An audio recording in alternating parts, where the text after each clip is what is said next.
Hola, soy el pastor maestro Luis Rosas. Les saludo en el nombre poderoso del Señor. Estoy aquí en este día en que en Chile se celebra el Día de las Iglesias Evangélicas y estamos muy contentos por eso. Y hoy día, a raíz de este día especial en nuestro país Chile, quiero compartirles este tema de estudio que tiene que ver con la iglesia del libro de los Hechos y ver cómo era la iglesia primitiva, según nos cuenta la palabra del Señor. Y también poder ver cómo andamos como iglesia en estos tiempos modernos. Así que la invitación está hecha a que tú tomes un tiempo y puedas escuchar con mucha atención este estudio de la palabra del Señor. Como siempre hacemos en este canal, vamos a hacer una pequeña introducción y luego ya nos vamos directamente al tema.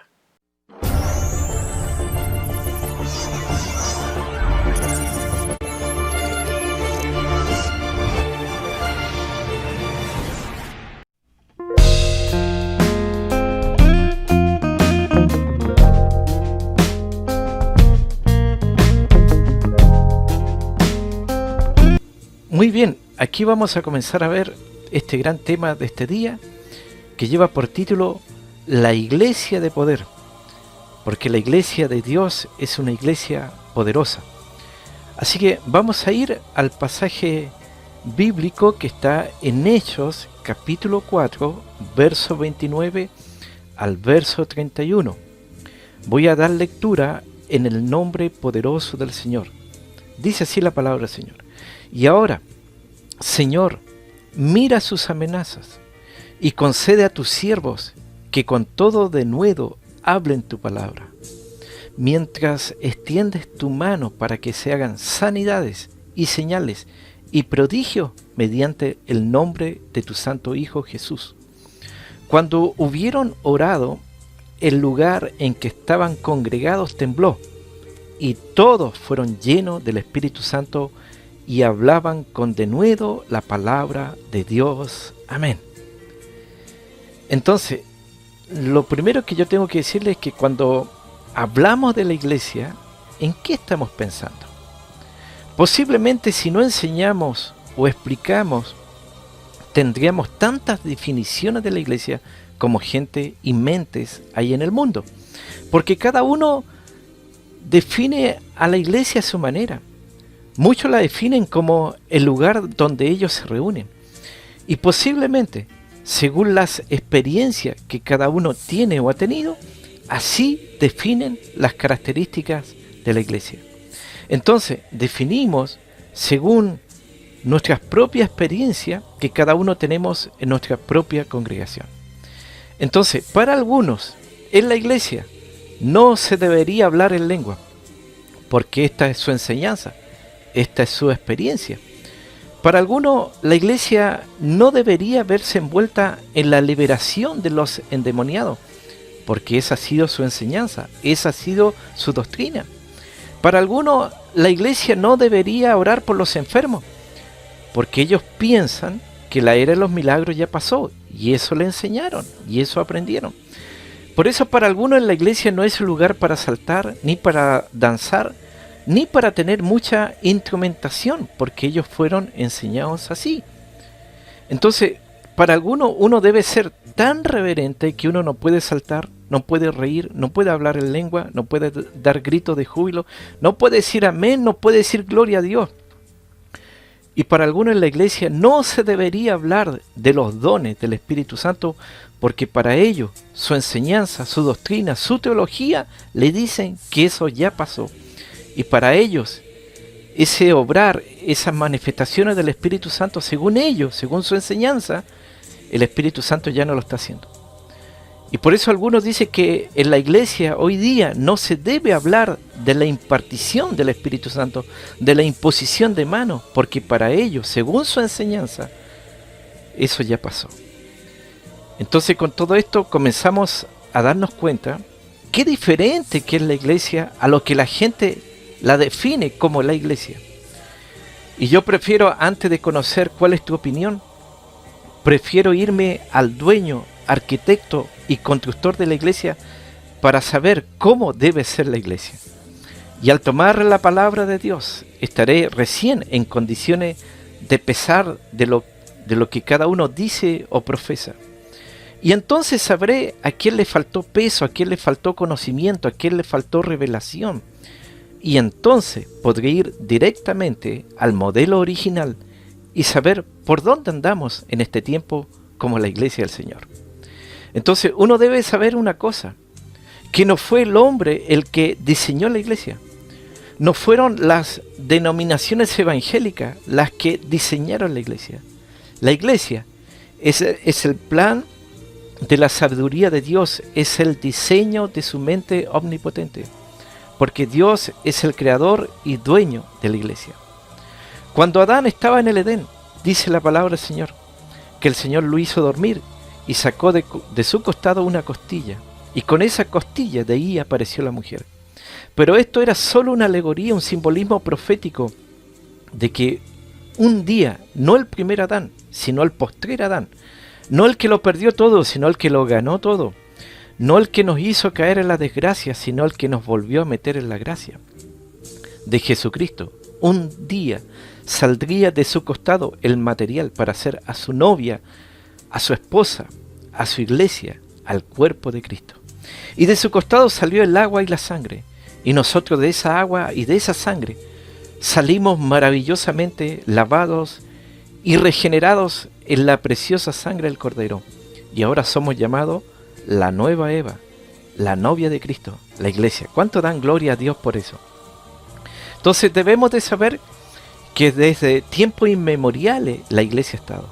Pablo dijo que había habido un misterio que estuvo oculto por los siglos y que vino a ser revelado a él como apóstol. Eso está en Efesios capítulo 3, del verso 1 al verso 10. Entonces, aunque todos hablamos de la iglesia, déjeme decirle que la gente tiene definiciones, características. Los grandes líderes de algunas denominaciones pueden definir como sea su parecer. Pero lo cierto del caso es que el misterio estuvo encubierto y solo vino a ser revelado cuando Dios levantó los ministerios proféticos y apostólicos, que son los que entienden a plenitud lo que es el cuerpo de Cristo en la iglesia.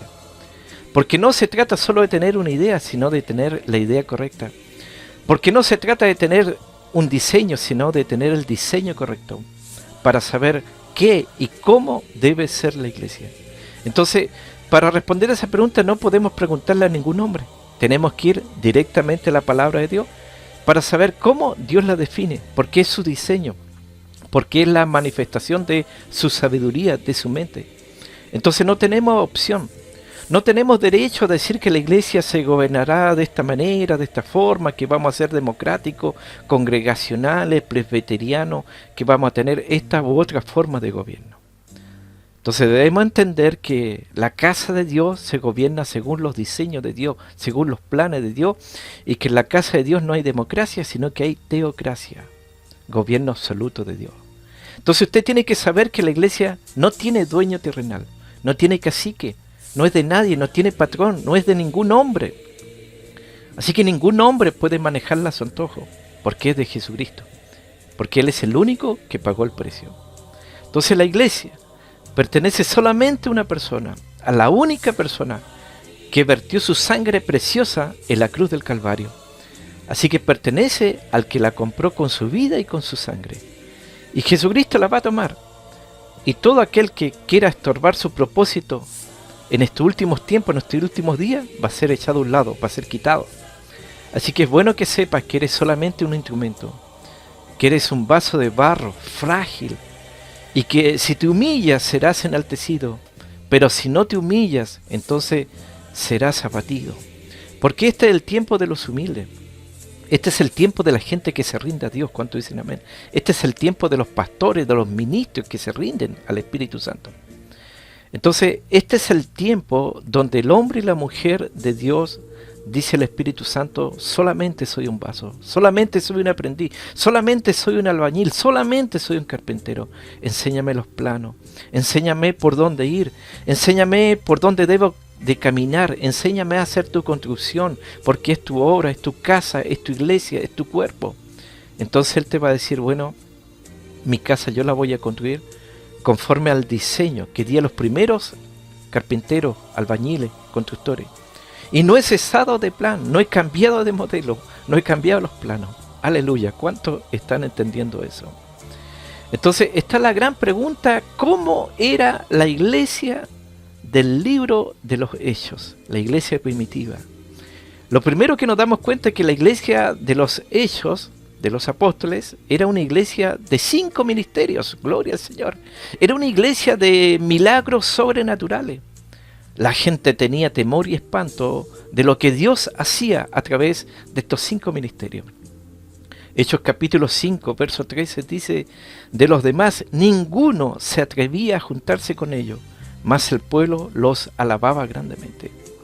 Entonces esta era una iglesia de milagros sobrenaturales, donde solamente la sombra de ellos producía sanidad y liberación. Era una iglesia de lugar santísimo, no era una iglesia de lugar santo, ni menos de atrio, de patio. Era una iglesia de adoración, que muchas veces tenía que reunirse en las catacumbas, pero allí adoraba en espíritu y en verdad. Era una iglesia que pagó el precio. Era una iglesia donde operaban los dones del Espíritu Santo, donde estaban operantes la sabiduría, la fe, la palabra de ciencia, la palabra de sabiduría. Era una iglesia de presbiterio, de equipo apostólico, de profetas, de apóstoles, de maestros. Era una iglesia de la impartición, que cuando le imponían las manos a alguien, algo le pasaba, algo le era impartido, algo le era transferido. Por eso Pablo le dijo a Timoteo, aviva el fuego que te fue impartido por las manos del presbiterio.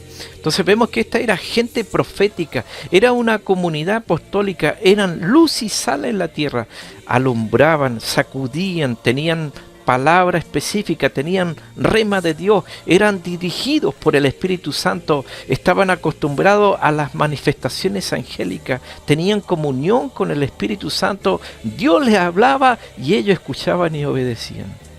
Entonces vemos que ellos eran una comunidad apostólica que seguían los diseños de Dios, eran gente gobernada por el Espíritu Santo, teocrática, de soberanía divina, de señorío, de negación, de absoluta entrega. Era una iglesia poderosa de fe, de sanidades, de milagros, misionera por excelencia, evangelizadora, profética, confrontadora, sin temor, llena de amor, restauradora, libertadora. Y de esta manera vemos que ellos sacudieron pueblos y en 100 años cambiaron y derrotaron al imperio más grande del mundo, al imperio romano. Y en 200 años cambiaron el mundo que era conocido. Entonces nosotros vemos que la iglesia del primer siglo no tenía lo que nosotros tenemos hoy día en materia teológica, en materia tecnológica, en estrategia, en economía, en estructura. Sin embargo, lograron más para Dios que lo que hemos logrado nosotros en casi 2000 años posteriores de cristiandad. Entonces tenemos que saber que Jesús sabía que los discípulos fracasarían si no eran llenos del Espíritu Santo, si no eran investidos del poder de lo alto. Entonces por eso Él les ordenó y les dijo en Lucas 24:49, quedaos vosotros en la ciudad de Jerusalén hasta que seáis investidos del poder de lo alto, del poder que viene de Dios. Entonces la respuesta de la iglesia a las amenazas y persecuciones siempre fue la llenura del Espíritu Santo. En Hechos capítulo 4, verso 29 al 31 declara, y ahora Señor, mira sus amenazas y conceda a tu siervo que con todo denuedo hablen tu palabra. Cuando hubieran orado, el lugar en que estaban congregados tembló y fueron todos, no algunos, fueron todos llenos del Espíritu Santo y hablaban con denuedo, con valentía, con poder, la palabra de Dios. Aleluya. Y de igual forma, ante los conflictos, se buscaba creyentes llenos del Espíritu Santo. Y los apóstoles mandaron y dijeron, buscad pues hermanos de entre vosotros a 7 varones de buen testimonio, llenos del Espíritu Santo y de sabiduría, a quienes encarguemos este trabajo. Y también En el caso de los falsos profetas, falsos maestros, falsos apóstoles, brujos, hechiceros, se les enfrentó en el poder del Espíritu Santo. Se les enfrentó con hombres y mujeres llenos del Espíritu Santo. La experiencia del apóstol Pablo lo demuestra en Hechos capítulo 13, del verso 6 al verso 12. Y en general, los discípulos, dice la palabra del Señor, que estaban llenos de gozo y del Espíritu Santo. Ese era su estado emocional, espiritual, porque el gozo del Señor es nuestra fortaleza. ¿Cuántos dicen amén? ¿Cuántos dicen gloria a Dios? Pero la pregunta hoy día es, ¿dónde está esa iglesia de poder? ¿Dónde está esa iglesia que solamente con su sombra los enfermos se sanaban? ¿Dónde están los hombres consagrados? ¿Dónde están los hombres dedicados al Señor? ¿Dónde está? ¿Qué fue de esos hombres? ¿Qué fue de esas mujeres llenos del poder de Dios? ¿Dónde está la iglesia que oraba y los milagros sucedían? ¿Dónde están los siervos que intercedían? ¿Dónde está la iglesia que anhela la santidad de Jehová? Hoy día lamentablemente son muy pocos hombres y mujeres de Dios que están realmente pagando el precio delante de Dios. Entonces siempre está esa pregunta, ¿por qué no estamos viendo en este tiempo el poder de Dios manifestándose en nuestras vidas, en nuestras congregaciones? ¿Por qué no estamos experimentando el poder de Dios en nuestras vidas? Bueno, Jesús, Él mismo había dicho que cosas mayores haríamos nosotros porque Él iba al Padre. Entonces el Señor, nosotros sabemos que Él sanó a cojos, a ciegos, a paralíticos, a los enfermos, resucitó a los muertos, pero hoy día ni siquiera estamos viendo esas cosas mayores, ni siquiera las mismas cosas que el Señor hizo. ¿Por qué? Yo no sé si usted quiere saber la respuesta. La respuesta es porque a la iglesia le hace falta poder. No el poder de las armas, no el poder del mundo, no el poder de la riqueza, no el poder político, no el poder del dinero, sino el poder de Dios, el verdadero poder de Dios. Porque la voluntad de Dios es que su iglesia sea una iglesia poderosa, sea una iglesia ungida, con la unción del Espíritu Santo, una iglesia de milagro, una iglesia de impacto, una iglesia que cuando ora la tierra tiembla.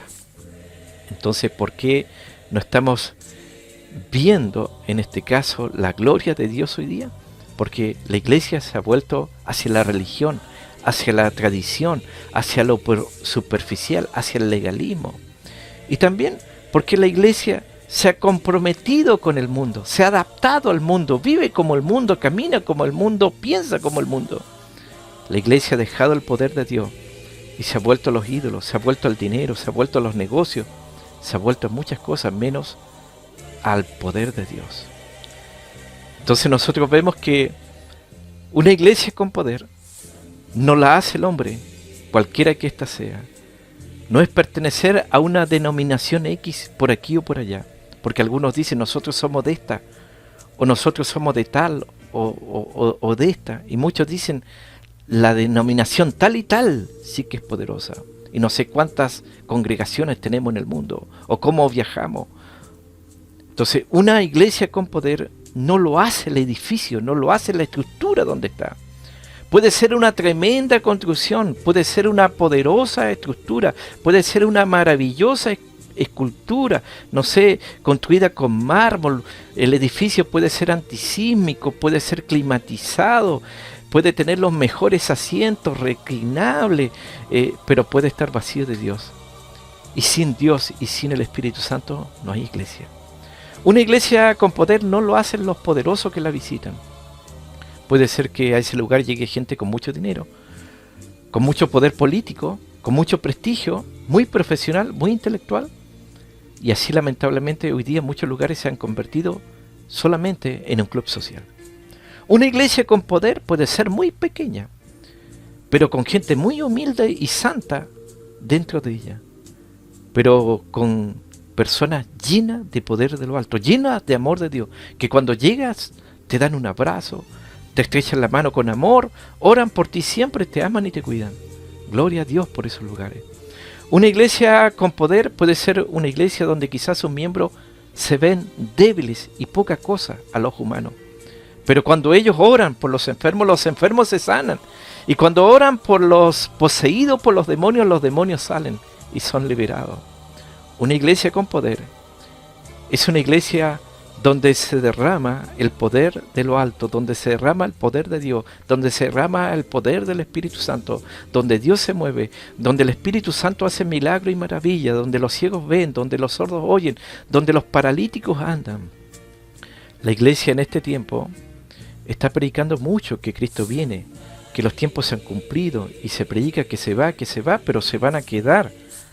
Se van a quedar porque Cristo no viene por una iglesia enana, mundana, ni religiosa, ni superficial. Cristo Jesús viene por una iglesia poderosa, una iglesia llena de unción, una iglesia llena de poder, una iglesia llena del Espíritu Santo. Entonces, para que la iglesia sea de poder, necesita el poder de lo alto. Por eso Jesús dijo, pero recibiréis poder cuando haya venido sobre vosotros el Espíritu Santo de Dios. Eso dijo en Hechos capítulo 1. Verso 8.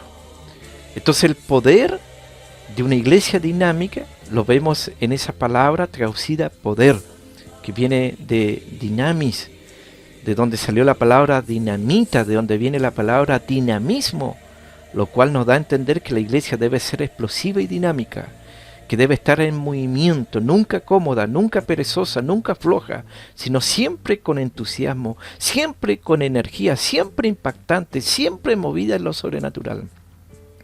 En Hechos capítulo 10, verso 38, ellos predicaban y decían, como Dios ungió con el Espíritu Santo y con poder a Jesús de Nazaret, y como éste anduvo haciendo bienes y sanando a todos los oprimidos por el diablo, porque Dios estaba con él. Los apóstoles, cuando recibieron el poder de Dios en Pentecostés, eran hombres de Dios, eran hombres de impacto, eran hombres de solidez espiritual. Y tú y yo necesitamos esa misma unción, tú y yo necesitamos esa unción de poder de lo alto, tú y yo necesitamos ese poder del Espíritu Santo. Pero el poder del Espíritu Santo no va a venir sobre personas que viven en pecado, que no quieren arrepentirse, que no quieren cambiar. El poder del Espíritu Santo no va a venir sobre personas que no quieren vivir vidas santas, vidas entregadas, vidas dedicadas a Dios.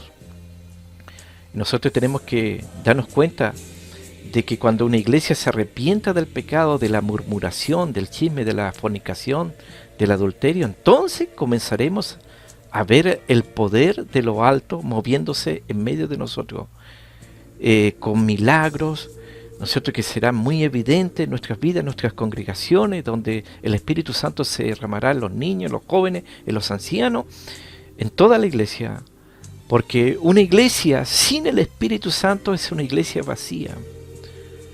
Es como esos autos que pueden ser muy bonitos, muy bellos, último modelo, pero sin gasolina. No llegan a ningún lado. Son como esas lámparas que están a punto de apagarse, como esos camellos de carga, pero que ya no tienen agua.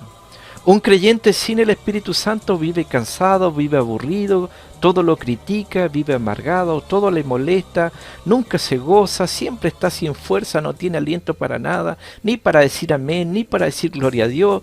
Su vida está sin brillo, sin energía, sin unción, sin alegría, sin poder de Dios, sin manifestación del Espíritu Santo. Un creyente sin el Espíritu Santo no quiere cantar, no quiere predicar, no quiere orar, no quiere interceder, no quiere ir a la iglesia, no quiere levantar las manos, le da pena, le da vergüenza, le cae mal por el temor de que se rían sus amigos de él o de ella. Pero por ese mismo temor, muchos ya no caminan con una Biblia. Entonces, un creyente sin el Espíritu Santo se asusta cuando Dios comienza a manifestarse en avivamiento.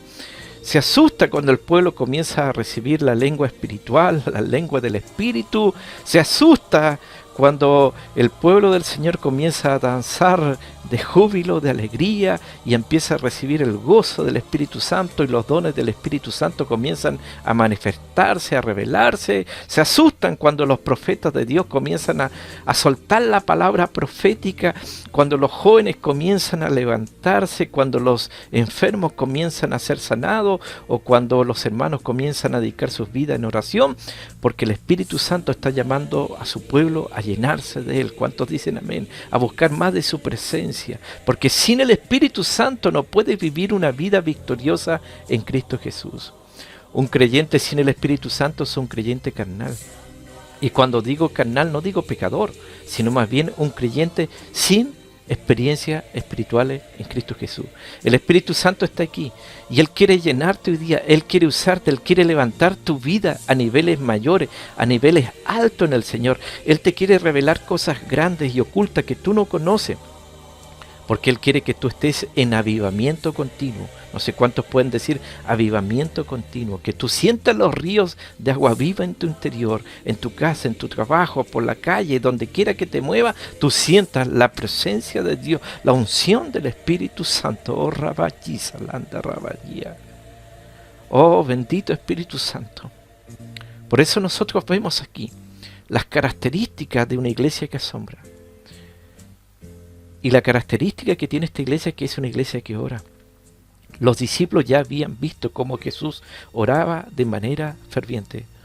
La Biblia dice en Lucas 22:44, y estando en agonía, oraba más intensamente y era su sudor como grandes gotas de sangre que caían hasta la tierra. Entonces ellos sabían que una oración liviana, llena de bostezo, no sería grata. Jesús ya la había recriminado: ¿por qué dormís? Levantaos y orad. Y por ello, mientras esperaban el derramamiento del Espíritu Santo, todos estos perseveraban unánimes en oración y ruego. De modo que la Escritura nos cuenta que los creyentes del libro de los Hechos alzaron unánimemente la voz a Dios. Y lo que ocurrió como resultado de esa oración fue que cuando ellos hubieran orado, el lugar en que estaban congregados tembló. Es decir, ocurrió un sismo. Entonces, cuando vemos la razón de estos líderes de la iglesia, ellos veían la oración ferviente como algo vital. Por eso Pedro declaró con autoridad a la iglesia de Jerusalén: nosotros persistiremos en la oración.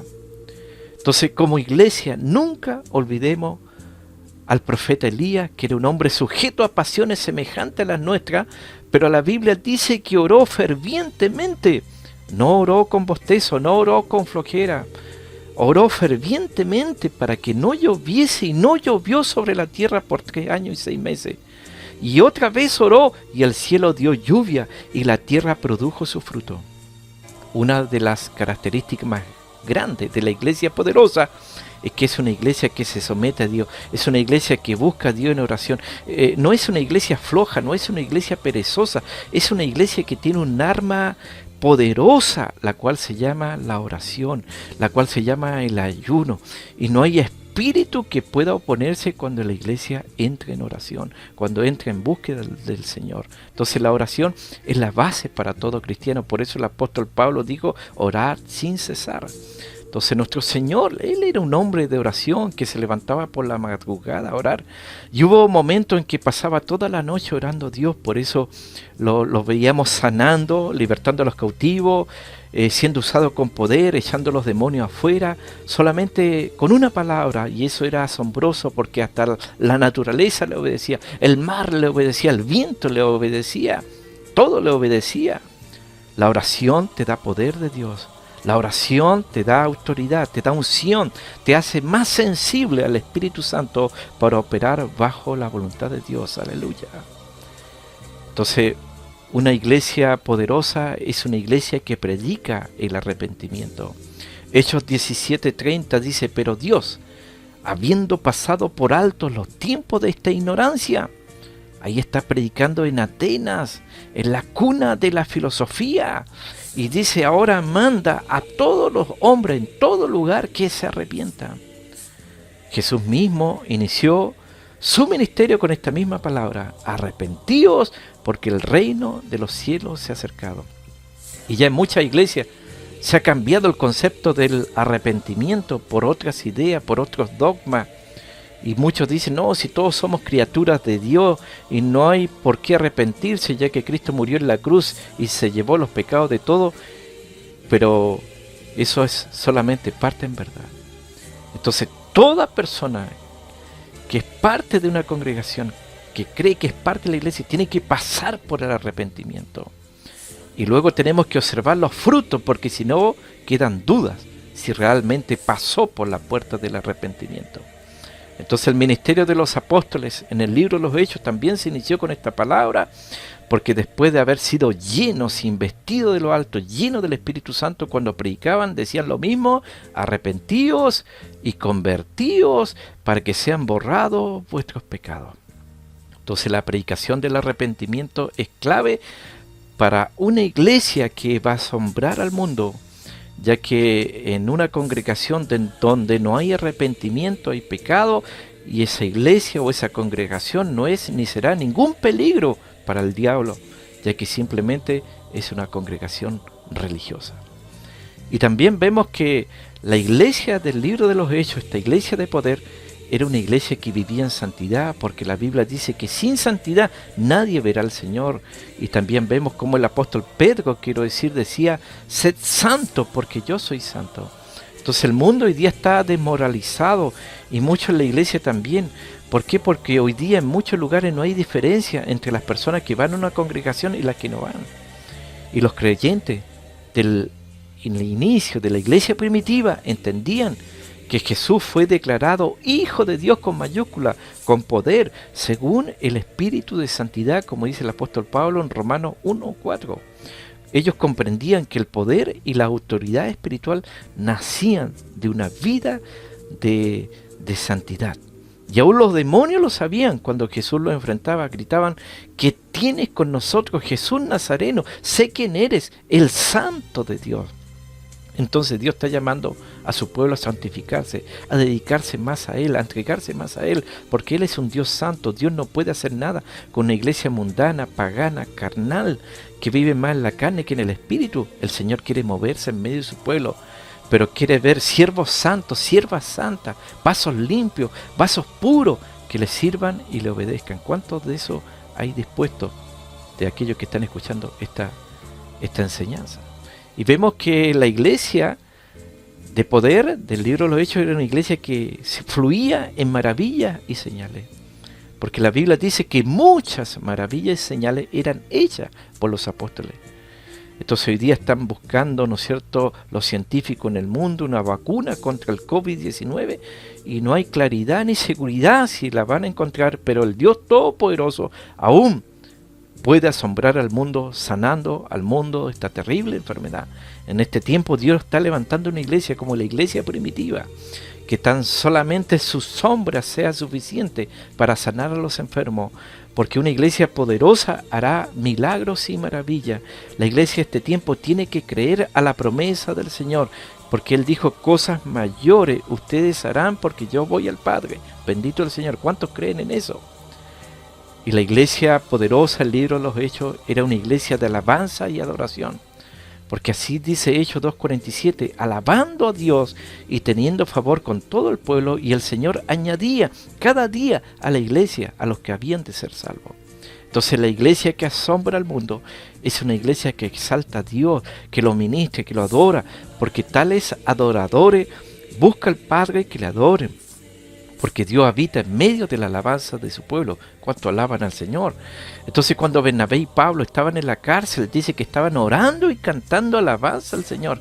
Y mientras cantaban, de repente vino un terremoto que los libró de sus cadenas, porque hay poder en medio de la alabanza del pueblo de Dios. Entonces cuando tú alabas, Dios se mueve. Cuando tú alabas, Dios te sana. Cuando tú alabas, Dios liberta al cautivo, Dios liberta al endemoniado. Se va la depresión, se va la opresión. El Señor rompe las cadenas y rompe los yugos.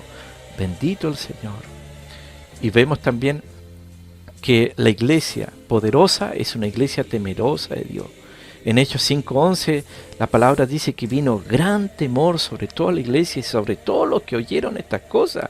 Entonces la iglesia tenía poder espiritual, debido a que cuando la irreverencia y la hipocresía quiso entrar en la iglesia, Dios tomó medidas drásticas, de modo que vino gran temor sobre la iglesia, y las congregaciones eran edificadas andando en el temor del Señor y se acrecentaban fortalecidas por el Espíritu Santo. Aleluya. Hoy día mucha gente, lamentablemente, ha perdido el temor de Dios. La palabra de Dios nos dice en Proverbios 1:7 que el principio de la sabiduría es el temor de Jehová. Los insensatos desprecian la sabiduría y la enseñanza. Espero que no haya ninguno de esos al otro lado, de aquellos que desprecian la sabiduría y la enseñanza. Entonces hoy día tenemos que volver al temor de Dios. Una iglesia de temor que se consagra para Dios, que se dedica para Dios. Una iglesia de temor no le da lugar al diablo. Una iglesia de temor da buen testimonio a los cristianos y al mundo de que son siervos del Señor, y el mundo ve la diferencia. Una iglesia de temor no permite el pecado de nadie. Una iglesia llena de temor se cuida de no abrir sus puertas a la religión, a la rutina, a la tradición, porque la iglesia de temor vive y anhela agradar solamente a su Señor y Salvador Jesucristo, y no hay nadie que le detenga. ¿Cuántos dicen amén? ¿Cuántos dicen gloria a Dios? Entonces la iglesia poderosa es una iglesia que testifica de lo que Dios ha hecho en su vida. Hechos capítulo 4, versos 19 y 20. Mas Pedro y Juan respondieron diciéndole: juzgad si esto es justo delante de Dios, obedecer a vosotros antes que a Dios, porque no podemos dejar de decir lo que hemos visto y oído. El Señor ya había dicho mucho tiempo antes: me seréis testigo cuando haya venido el Espíritu Santo sobre vosotros en Jerusalén, Judea, Samaria, hasta lo último de la tierra. El objetivo es testificar del Evangelio. El objetivo es testificar de las grandes obras y maravillas que Dios ha hecho en nuestra vida. Y esto no es solamente para que el grupo de evangélicos crezca, sino más bien para que la palabra de Dios corra y sea glorificada. Por eso vemos en el libro Los Hechos que todos hablaban la palabra. Cada persona que pertenecía a la iglesia hablaba la palabra, testificaba la palabra, era conocedor de la palabra. Aunque la Biblia dice que eran sin letras, pero eran poderosos y sabios en el Señor, porque para ser un testigo de Cristo lo que necesita solamente es un llamado, es la unción del Espíritu Santo y es amor por las almas perdidas. Y vemos también que la iglesia primitiva era una iglesia generosa. La Biblia dice en Hechos 2:45 al 47 que vendían sus propiedades y sus bienes y los repartían a todos según la necesidad de cada uno, perseverando unánimes cada día en el templo y partiendo el pan en las casas, comían juntos con alegría y sencillez de corazón, alabando a Dios y teniendo favor con todo el pueblo, y el Señor añadía cada día a la iglesia los que habían de ser salvos. Una iglesia que ayuda, una iglesia que se preocupa por las personas, es la que también va a asombrar al mundo en estos tiempos finales, ya que las obras buenas tocan a mucha gente, porque la Biblia dice que la fe sin obras es muerta. Y nosotros vemos que esta iglesia primitiva era una iglesia que perseveraba, y que la vida normal de los creyentes del libro de los Hechos era que todos los días estaban en el templo y por las casas, y no cesaban de enseñar y predicar a Jesucristo. Y donde llegaban sus adversarios decían: estos que trastornan el mundo entero también han venido acá. Y eran dos que habían llegado. No era una tremenda multitud, eran dos, investidos del poder de lo alto, y la gente decía: han venido estos que trastornan el mundo. Hoy día el mundo tiene trastornado a muchos, pero la iglesia primitiva era la que trastornaba el mundo. Por eso la vida de los creyentes podía ser hasta peligrosa, pero nunca aburrida. ¿Cuántos dicen amén? Ellos oraban fervientemente, y salían a las calles con poder de lo alto, investidos con el poder del Espíritu Santo. Y sin duda ese poder de Dios, ese dunamis, esa dinámica era muy fuerte en ellos. Así que ya es hora que hoy día la iglesia se levante, la iglesia se llene de poder, y la iglesia eres tú y soy yo. Así que es hora que nosotros nos levantemos en el poder del Espíritu Santo. Así que recibe esta palabra, recibe la bendición de Dios, recibe, oh Rabachi Salai, recibe la unción de lo alto, oh unción fresca. En este tiempo Dios está levantando su iglesia conforme a su corazón, esa iglesia poderosa, esa iglesia milagrosa, esa iglesia con unción del Espíritu Santo. Así que no te quedes atrás por nada. Y aunque la lucha sea grande, el combate sea grande, la unción será mayor, la unción será aún más poderosa, porque la gloria postrera será mayor que la primera. Alabado sea el Señor, bendito sea el Señor. Bendecimos el nombre del Señor, glorificamos el nombre del Señor por pertenecer a esta poderosa iglesia. Gracias por esta poderosa palabra, gracias por tu presencia, Rabayi Salamanda Rabayi Azoa. Gracias, Espíritu Santo, por estar en medio nuestro, aunque sea de manera online, aunque sea por internet. Oh Rabayi Salanda Riasai. Bendecís, oh Rabayi Salanda, bendecimos a tu pueblo, oh Rabayai. Y en el nombre del Señor, oh Rabayalabasai, en el nombre del Señor, le hablamos a toda enfermedad, a todo poder contrario. Se tiene que venir abajo, se tiene que caer ahora en el nombre poderoso de ese. Oh Rabayi Salanda Riasalai, oh Rabayalabasai. En el nombre poderoso de Jesús, las cadenas son rotas, haya la vacía. Toda opresión se va. Rabayi Salanda Rabahía Salai. Oh, el Espíritu Santo hoy día sopla sobre tu vida. Rabayi Salanda Ría Soa. Oh, los ríos del Espíritu, toda agua estancada hoy día se destraba y comienza a moverse de nuevo las ansias. Oh, Rabayi Salanda Rabai. Un nuevo ánimo sobre tu vida. Fortaleza del cielo, oh Rabayi Salai.